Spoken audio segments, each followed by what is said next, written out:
Fala pessoal, beleza? Vamos continuar o nosso estudo com Mateus 9. Pessoal, como eu sempre faço, eu vou dar um pequeno spoiler aqui. Mateus 9 é um capítulo que revela o poder e a compaixão de Jesus. Pessoal, um capítulo muito legal, que você vai entender como o Filho de Deus tinha uma compaixão absurda pela humanidade. Então, eu vou lendo e conforme o Espírito vai tocando, coisas que eu acho relevantes, vou parando e vou explicando cada versículo, beleza? Então vamos começar, Mateus 9. O pessoal aqui ele já fala sobre a cura de um paralítico, beleza? Versículo 1. Jesus entrou em um barco, atravessou o mar e foi para a sua cidade. Pessoal, uma coisa importante aqui, né, pra gente compreender. Sua cidade, pessoal, qual cidade refere essa aqui pra você entender? Cafarnaum, tá? Não é Nazaré. Por quê, pessoal? Cafarnaum foi a cidade onde ele passou a morar e exercia o seu grande ministério na Galileia. Então, foi a cidade que Jesus resolveu exercer seu ministério em Cafarnaum. Então, resumo pra gente entender, pra não ter dúvidas, tá? Cidade natal de Jesus, pessoal, Belém. Beleza? Cidade onde ele foi criado, Nazaré. Tudo bem que ele foi criado na infância, né? Bem na infância no Egito, mas basicamente, ele nasceu em Belém, foi criado em Nazaré e escolheu Cafarnaum, onde ele estabeleceu sua base de ministério, beleza? Então vamos lá. Continuando. Deixa eu pôr aqui na Bíblia, versículo 2. 2. Eis que alguns homens lhe trouxeram um paralítico, deitado em uma maca. Vendo a fé que eles tinham, Jesus disse ao paralítico: tenha coragem, filho, os seus pecados estão perdoados. Jesus falou para o paralítico. 3. Diante disso, alguns mestres da lei disseram a si mesmos: este homem está blasfemando. Como Jesus sabia os pensamentos dele, disse-lhes, né? Jesus sabia que eles estavam pensando, disse-lhe para eles: por que pensam o que é mal? Por que pensam o que é mal no coração de vocês? O que é mais fácil dizer? Os seus pecados estão perdoados? Ou levanta-se e anda? Pessoal, eu li aqui o 4 e o 5. Vamos meditar, né? Vamos para pensar, tá, pessoal? O que é mais fácil? Que Jesus estava querendo dizer aqui? Pessoal, o que é mais fácil? Falar para uma pessoa, né? Seus pecados são perdoados ou fazer um paralítico andar? O que você acha? É lógico, pessoal, né? Que, né? Sem dúvida, se fazer um paralítico andar, ninguém tinha esse poder, ninguém viu fazendo pessoas fazerem andar, paralíticos e nascença andarem, ou não importa, um acidente fazer andar. Então, Jesus eles podiam pensar um charlatão, né? Quer dizer, na verdade não, eles estavam pensando um charlatão. Ah, seus pecados estão perdoados. Quem é ele para perdoar pecado? Aí Jesus falou, é? Então o que é mais fácil, perdoar pecado ou fazer essas pessoas andarem? Quer dizer, Jesus desafiou. Vamos continuar o texto, pessoal, olha que maravilhoso isso. Sim, 6. Mas para que vocês saibam que o Filho do Homem tem na terra autoridade para perdoar pecados, ele, né, disse então ao paralítico: levante-se e pegue a sua maca e vá para casa. Pessoal, olha isso. O homem se levantou e foi para casa. Vendo isso, a multidão ficou cheia de temor e glorificou a Deus que dera tal autoridade aos homens. Quer dizer, pessoal, olha a autoridade que Jesus tinha, né? Olha o poder que ele tinha, né? E ainda bem que esses homens começaram a pensar mal de Jesus, que ele falou, beleza, eu vou não só perdoar, como vou curar também. Agora vamos pro versículo, nossa, pulou aqui, só voltar, versículo 9. Ao sair dali, Jesus viu um homem chamado Mateus aqui do Evangelho, né? Sentado na coletoria, ele era cobrador de impostos, e disse: siga-me. Mateus se levantou e seguiu. Pessoal, uma coisa importante aqui, tá? Pra gente analisar. Aqui aparece o nome de Mateus. Já em Marcos e Lucas, os outros evangelhos que a gente vai aprender mais pra frente, denominam de Levi. Então, pessoal, o que é? Porque ele, naquela época era muito comum 2 nomes, né? Algo muito comum entre os judeus do século I. Então, exemplos de pessoas com 2 nomes na Bíblia, tá? Que a gente vai aprender. Simão Pedro, né? O grande apóstolo Pedro. Era Simão e Pedro. Saulo de Tarso, né? Saulo e Paulo, né? Tinha dupla cidadania, ele era romano também. José Barsabás, José e Justo, né? José ou Justo. Assim, pessoal, Levi provavelmente era o seu nome de nascimento. Em Mateus hebraico é Matitchuá, que quer dizer, Mateus quer dizer o quê? Acho que é assim que se pronuncia, tá? Não sei falar hebraico, mas o que quer dizer Mateus? Dom de Deus. Então era um nome pelo qual passou a ser conhecido entre os discípulos, ou um segundo nome que já possuía, beleza? Para você, quando lê você vai falar, mas por que é, né? Por que é dois nomes? Não, pessoal, eu estou explicando aqui, né? Que aquele nome era muito comum ter codinome, né? Dois nomes. Então vamos lá, e pessoal, é cobrador de impostos, tá? A profissão mais odiada naquela época pelos judeus era cobrador de impostos. Mateus, pessoal, Jesus escolheu, já falei isso em algum áudio, né? No primeiro capítulo. Mateus, ele era odiado pelos judeus, porque ele é considerado um impostor, considerado um traíra, pois ele trabalhava para o Império Romano, cobrando impostos do povo dele e jogando para o Império Romano. E também ele era odiado por o Império Romano, porque era um homem de segunda classe, era um judeu qualquer, não era, né, o sangue, né, do Império Romano. Então, pessoal, Jesus escolheu um homem desprezível para segui-lo também. Beleza? Então, vamos lá continuar. 10. Aconteceu que enquanto Jesus estava em casa, reclinando à mesa, quer dizer, ele tinha a casa dele, conforme eu expliquei, muitos publicanos, publicano é cobrador de impostos, né, e pecadores vieram comer com ele e seus discípulos. Só atraía gente ruim, pessoal, né? Entre aspas.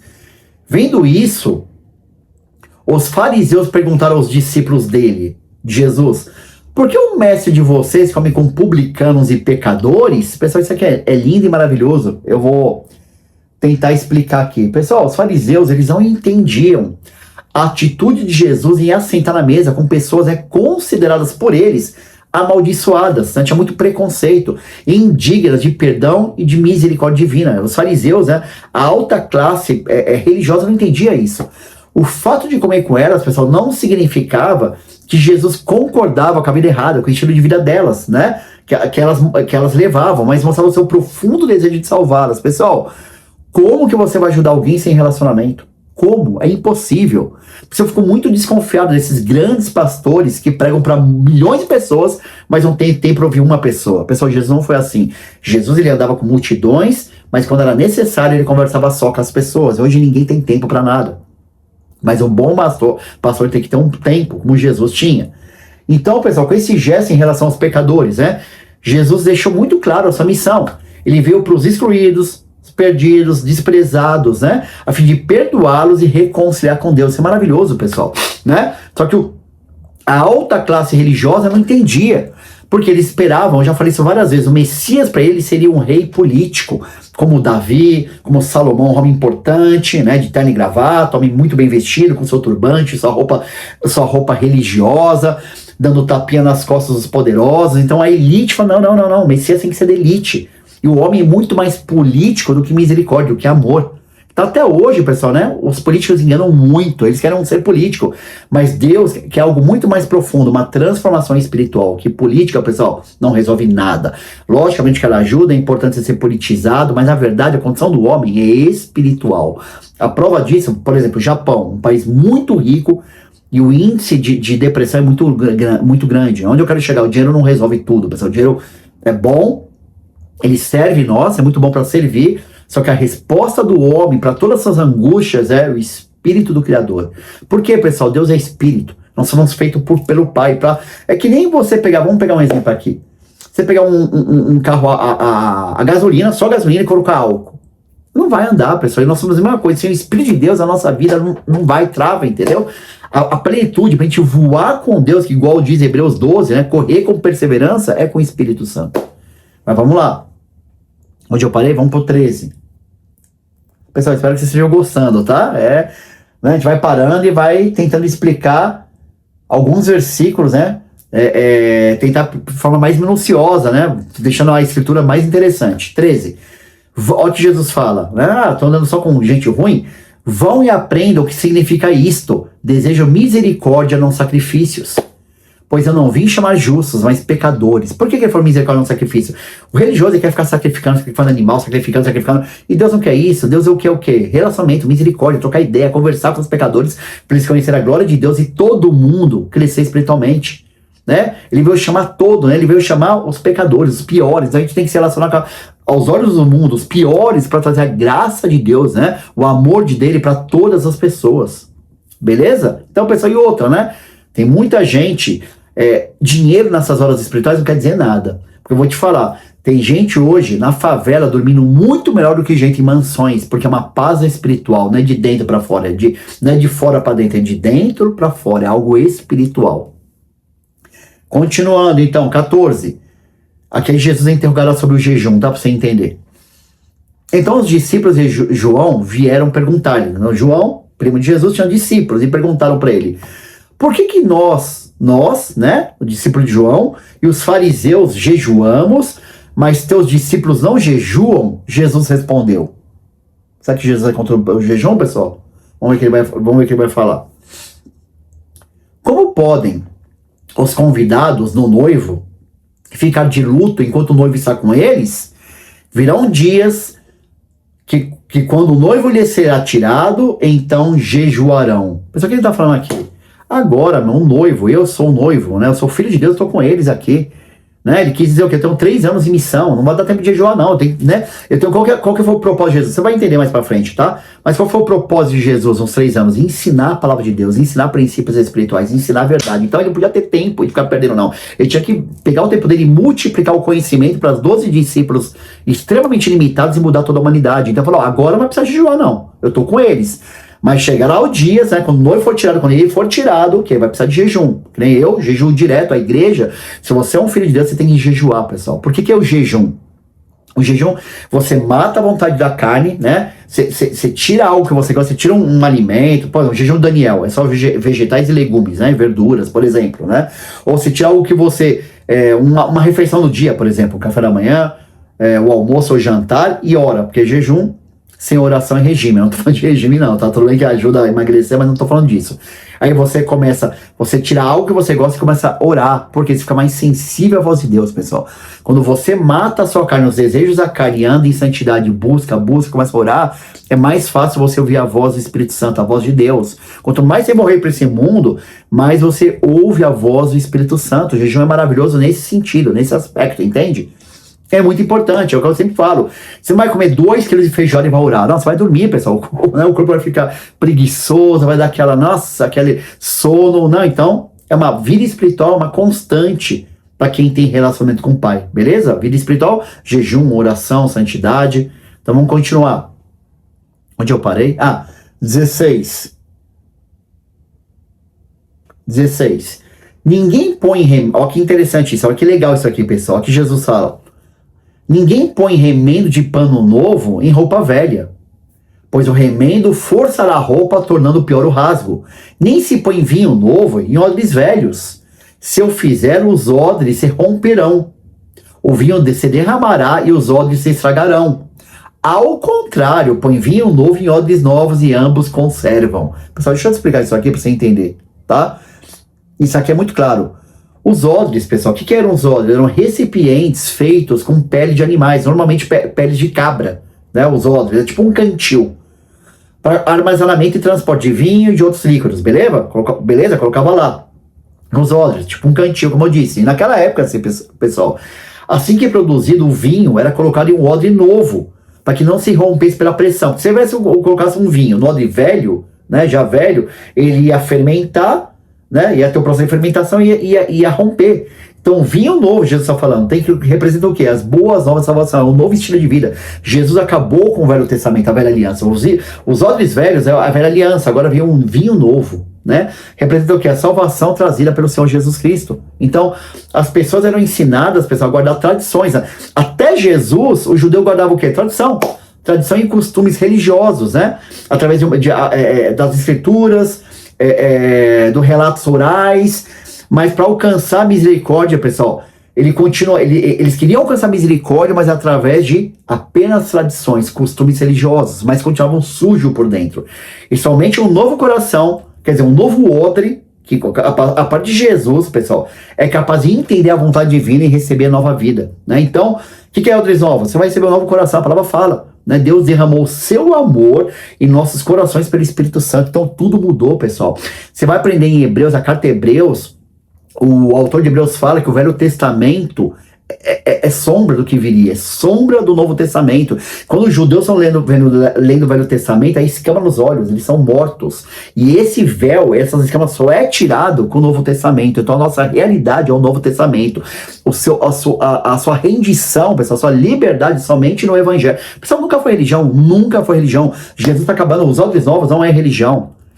Eu vou explicar, né? Vai ficar longo o áudio, mas é importante. O que é a palavra religião no grego? Religar.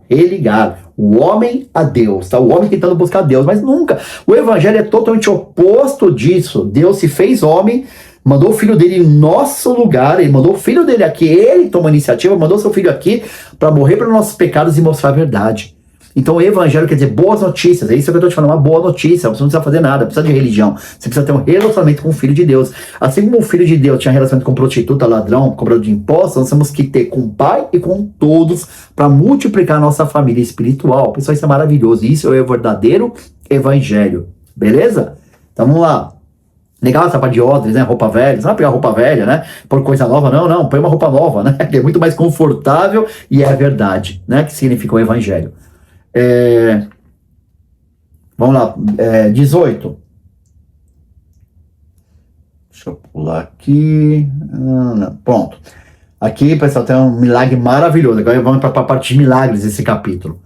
Enquanto Jesus lhe dizia essas coisas, olha isso, estava ensinando, chegou na multidão dos líderes da sinagoga, mostrou-lhes diante de Jesus e disse, quer dizer, ele se prostrou, o líder religioso, diante de Jesus e disse, a minha filha acaba de morrer. Imagina isso, pessoal, a filha dele, do líder da sinagoga, acaba de morrer. No entanto, vem e impõe a mão nela e ela viverá. Pessoal, volta 2026 anos atrás. Esse cara, porque tá falando da filha dele, ele perdeu todo o preconceito, toda a pompa, toda a moral dele, porque se alguém visse um líder da sinagoga se humilhar a Jesus, se prostrar a Jesus, na hora ele ser excomungado da sinagoga, na hora falou, você vai perder tudo. Eu não tava nem aí, falava, preciso salvar minha filha. Ele foi, se humilhou e jogou Jesus, pelo amor de Deus, né? A minha filha acabou de morrer, vem e põe a mão nela, ela viverá. Quer dizer, o dirigente largou toda a religiosidade, todos os preconceitos, todo o medo de perder o cargo dele e falou, pelo amor de Deus, põe a mão na minha filha. Ele reconhecia que Jesus tinha poder, só põe a mão nela que ela vai viver. Olha que linda essa parte, pessoal. Deixa eu ver se tem algum importante aqui que eu anotei. 18, né? E Marcos e Lucas, pessoal, se você for ler o evangelho de Marcos e Lucas, fala essa história e fala, inclusive o nome desse dirigente na sinagoga, era Jairo, tá? Essa passagem é maravilhosa. Jairo, vai lá, pelo amor de Deus, coloca a mão na minha filha. Pessoal, eu amo a Bíblia, tá? Quando você lê, posso te dar uma dica, pessoal? Imagina a história, usa a imaginação, se põe no lugar, se põe uma multidão, aí vem um cara rico, muito rico, dirigente de uma sinagoga, se humilha, joga Jesus, né? Lembra do The Chosen, não sei, lembra, porque fica muito mais gostoso você ouvir esse áudio, muito mais legal você ler a palavra, né? Não lê de forma, abre a mente e o coração. Aí o que acontece? Então Jesus, aquela multidão toda, imagina um cara se humilhando, a pessoa vê, nossa, ele não é dirigente da sinagoga, ele se prostrou a Jesus, imagina os comentários. Então Jesus levantou-se e foi com ele, bem como os seus discípulos, porque Jesus falou, eu vou ajudá-lo. 20, pessoal, nessa multidão toda, nessa algazarra toda, uma mulher que padecia de hemorragia por 12 anos, uma mulher que tinha hemorragia por 12 anos, chegou por trás dele e tocou na borda do seu manto, de Jesus. Porque dizia a si mesma, ela pensava com ela mesma, se eu apenas tocar no seu manto, serei curada. É maravilhoso. Essa história, pessoal, é muito mais detalhada nos outros evangelhos. É linda essa história. Jesus voltando, se viu e disse para a mulher, tenha coragem, filha, a sua fé curou você. Naquele momento, a mulher foi curada. Pessoal, isso é maravilhoso. Uma multidão, a filha já tinha morrido, aí de louco para levar Jesus, e do nada vem uma mulher. Pessoal, eu tenho que explicar, tá? Esse áudio vai ficar longo, mas eu tenho que explicar, embora eu vou explicar nos outros evangelhos também. Uma mulher hemorrágica era considerada uma mulher de segunda, ela não podia ficar nunca. Pela lei judaica, se a mulher tinha essa hemorragia, perdia sangue, ela não podia ficar entre a multidão. Ela tinha que ficar em quarentena, ela tinha que ficar isolada, porque ela era considerada uma pessoa, uma pecadora, uma endemoniada, ela não era ninguém naquela sociedade. Ela se arriscou muito, se alguém soubesse que ela estava com fluxo de sangue no meio das pessoas, pessoal, ela poderia morrer apedrejada segundo a lei. Ela não estava nem aí, ela perdeu todo o medo dela, falei, tocou em Jesus. Se Jesus fosse um fariseu religioso, falasse, você tá louca, você tocou em mim, ia ser morte, podia morrer apedrejada. Jesus, com todo o amor dele, não só deixou ela tocar, você vai entender nos outros evangelhos, é a mais completa história, e ela foi curada pela fé dela, na hora. Esse é o poder de Jesus, ele cura a todos. Vamos lá. A tua fé te curou, vai, a mulher foi curada. Imagina a cabeça de Jairo, falando, pelo amor de Deus, eu quero salvar minha filha, essa multidão, essa mulher veio tocar nele agora, pelo amor de Deus, né? Imagina, pessoal, eles estavam correndo contra o tempo, a filha dele já tinha morrido já. 23. Quando ele chegou à casa do líder da sinagoga, Jesus e todos os discípulos, e viu os flautistas e a multidão agitada, disse, saiam,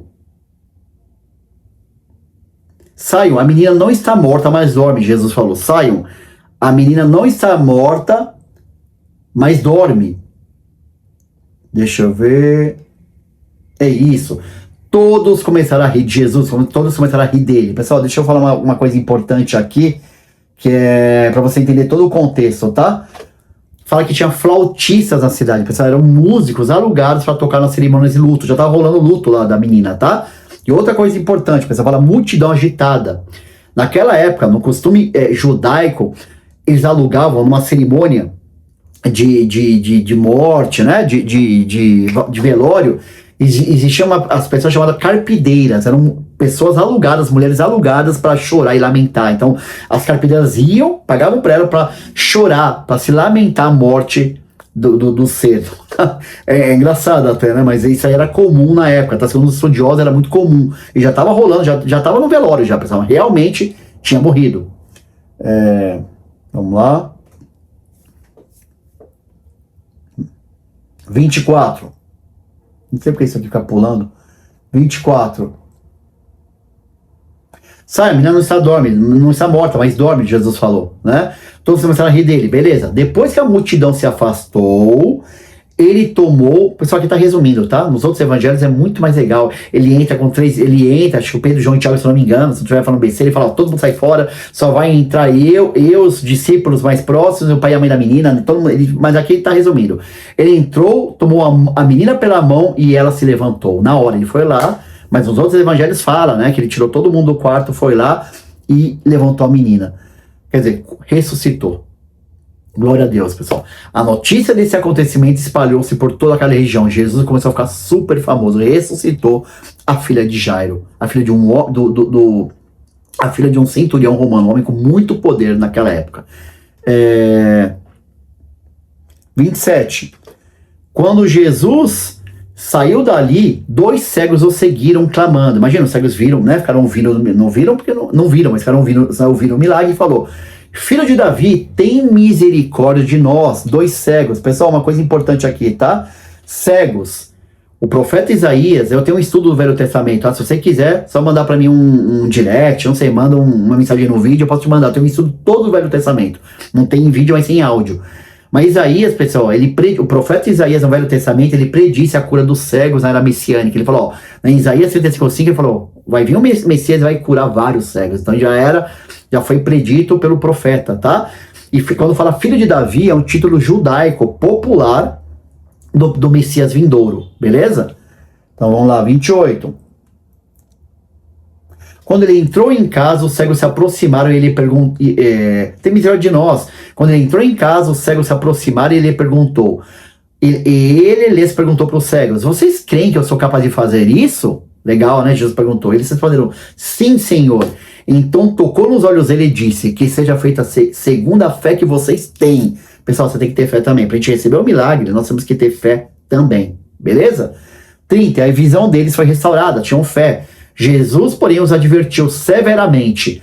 Ninguém deve saber disso. Eles, porém, saíram e espalharam a notícia por toda aquela região. Pessoal, você fala A, o cara faz B, né? Mas Jesus sabia, né? Jesus queria que falasse para ele curar mais pessoas. Mas aqui, né? Eles fizeram o contrário que Jesus pediu. 32. No momento que saíram, levaram Jesus a um homem mudo, possesso por um demônio. Quando o demônio foi expulso, o mudo falou, e a multidão ficou admirada e disse, nunca se viu nada parecido em Israel. Pois é, pessoal, Jesus aqui estava, né, Tava na pá virada, tava curando todo mundo, ele foi pra cima, né? Tava empolgado, né? Também Isaías também predisse, pessoal, que os mudos falariam na era messiânica. Então Jesus tava, pessoal, tava naquele momento, curando cego, curando surdo, curando mudo, curando um monte de gente. Então ele começou a ficar muito famoso. 33. Vamos lá. 33. Quando o demônio foi expulso, o mudo falou, a multidão ficou admirada e disse: nunca se viu nada parecido em Israel. Beleza, os fariseus, porém, diziam. Olha isso, pessoal. Olha que grave que os fariseus falaram. Os fariseus, porém, diziam: é pelo príncipe dos demônios que ele expulsa demônios. Pessoal, olha que loucura. Eles estavam falando: ele tá curando as pessoas por demônios. Olha que loucura. Tanto é que tem uma passagem de Jesus fala: casa dividida não prospera. Como que pode, eu posso colocar, como que tem demônio, eu expulso demônio e sou demônio? Não tem menor sentido, né? Jesus veio curar os oprimidos, ou seja, pessoal, não são todas não, mas tem doenças que são demônios, tá? Não são todas, deixando claro, mas você vai entender mais pra frente em outros evangelhos. E aqui nesse mesmo evangelho, tem doenças que são opressões malignas, beleza? Aí continuando, vamos continuar. Eu não sei porque ele fica pulando, mas vamos lá, vou parar o vídeo não. Tá no finalzinho, pessoal. Aí, ao finalzinho termina assim: Jesus percorreu todas as cidades e todos os povoados, ensinando nas sinagogas, pregando o evangelho do reino e curando todas as enfermidades e doenças. Pessoal, ministério tríplice, tá? Isso é muito importante você entender. Isso aí tá em todos os evangelhos. O que Jesus fez? Ele ensinava nas sinagogas, pregava o evangelho e curava todas as enfermidades. Mas uma coisa importante você tem que entender, pessoal. Jesus ficou mais ou menos 3 anos e meio o ministério dele. A única coisa que ele fez todos os dias, todo santo dia ele ensinava todos os dias. Ele nem todo dia ele curava e nem todo dia ele pregava, mas todo dia ele ensinava. Depois eu vou te mostrar vários versículos falando sobre isso. Então olha como o ensino liberta, pessoal. Então Jesus ele ensinava, pregava e curava, mas o ensino era a base, o ensino era a prioridade dele, beleza? Ao ver as multidões, teve compaixão delas, porque estavam aflitas e desamparadas, como ovelhas sem pastor. Então disse aos seus discípulos, olha que lindo isso: a colheita é grande, mas os trabalhadores são poucos. Portanto, peça ao Senhor da colheita, Deus, né, que envie trabalhadores para a sua colheita. Pessoal, terminou? Deixa eu só explicar que essa parte é importante, tá? Jesus, pessoal, ele usou o exemplo de um campo repleto de grãos, né, a serem colhidos, para se referir à grande quantidade de almas que precisam ser alcançadas pelo evangelho. Eu falo, tá cheio, né, tá cheio, vamos fazer a colheita, né? Pessoal, quando você olha lá fora, eu moro num 16º andar, mas quando você mora lá fora e olha lá fora e vê um monte de gente, um monte de gente que estão mortas, eu já preguei sobre isso, são zumbis, eu já expliquei sobre isso, são zumbis. Aos olhos de Deus, quem tá lá fora e não tem Espírito Santo, quem não tem Jesus, são zumbis, que nós temos que pregar o evangelho para nascerem com o Espírito Santo, ter a vida eterna. Isso é muito sério, pessoal. E outra coisa, pessoal, né, que eu falei, há bilhões de pessoas no mundo, mas a quantidade de trabalhadores, isso pessoal, de homens e mulheres, né, trabalhadores, dispostos a se entregar. A grande missão de levar as boas notícias, o evangelho, pessoal, é muito pequena. Então, pessoal, nada tem mais valor do que Deus, do que a alma, né? A palavra fala que ele deseja que todos sejam salvos. Então é bíblico você orar: Pai, por exemplo, eu sou pastor de uma igreja, Pai, mandar mais pessoas para ajudar. Por quê? É muita coisa para fazer e poucas pessoas para ajudarem. Você entende, pessoal? O mundo espiritual. Olha que lindo, pessoal, praticamente quase todo culto eu falo esse versículo, tá? Mas olha que forte esse versículo. 1 Timóteo 2, 4, 5, a gente vai aprender lá pra frente, no Novo Testamento. Mas que Timóteo fala? Que deseja, na verdade Paulo, que deseja que todos os homens, Deus deseja que todos os homens sejam salvos e cheguem ao pleno conhecimento da verdade. Então Deus quer salvar todo mundo. Todos vão ser salvos? Não, pessoal. Deus deseja, mas não porque existe o livre-arbítrio. Aí ele continua o texto: pois há um só Deus e um só mediador. Só tem um mediador entre Deus e os homens, o homem Cristo Jesus. Ou seja, pessoal, não é Buda, não é Krishna, não é Nossa Senhora de Aparecida, não. Só tem um mediador entre Deus, né, Maria, não. Biblicamente só tem um homem, um intermediador, Jesus Cristo. Beleza, pessoal? E outra coisa, né, pra gente finalizar esse vídeo, a gente pode observar algo importante nessas palavras de Jesus, pessoal. Pediu ao Senhor da colheita, né, para que homens e mulheres coloquem à disposição. Então, se você é um líder espiritual, é bíblico, pai, mandar mais trabalhadores, mandar mais trabalhadores, né, para nos ajudar no projeto de crescer a igreja. É bíblico e Jesus deu um grande exemplo, beleza? Pessoal, tem um dia muito abençoado, um mês, né, tá começando o mês de julho aí. Consagre tudo ao Senhor, todas as áreas da sua vida que mais Ele fará, beleza? Cresça no conhecimento da palavra e amanhã estamos juntos com um novo capítulo. Deus abençoe.